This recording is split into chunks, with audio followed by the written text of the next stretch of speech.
The new Audi RS3 has been revealed.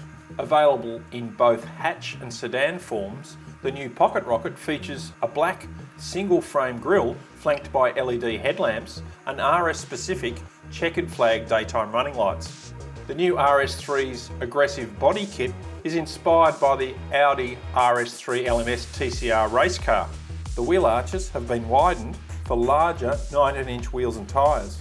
There are brake cooling vents behind the front arches, and Audi Sport's signature oval section exhaust outlets punctuate a beefier new rear bumper.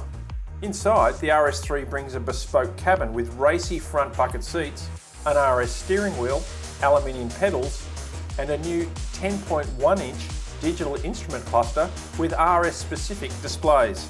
But the biggest treat is under the bonnet, where an upgraded version of Audi Sport's turbo 2.5-litre 5-cylinder engine delivers a broader spread of power and more torque, 20 Newton metres. All up, Audi's famous 5-pot now packs 294 kilowatts and 500 Newton metres.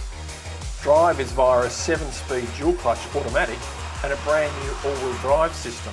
That gets a new RS torque splitter rear differential capable of sending 100% of rear axle torque to each wheel.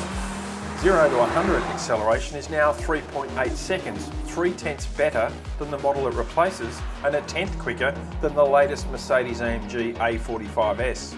Top speed for the RS3 is 250 km per hour as standard and 280 km an hour with the optional 6-piston Brembo front brakes.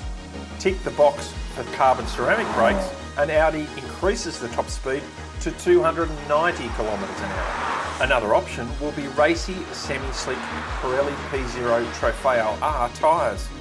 Although the new Audi A3 hatch and sedan will arrive down under in late 2021, you'll have to wait until 2022 for the RS3. And yes, you can expect prices will go up. In fact, it'll start around $90,000.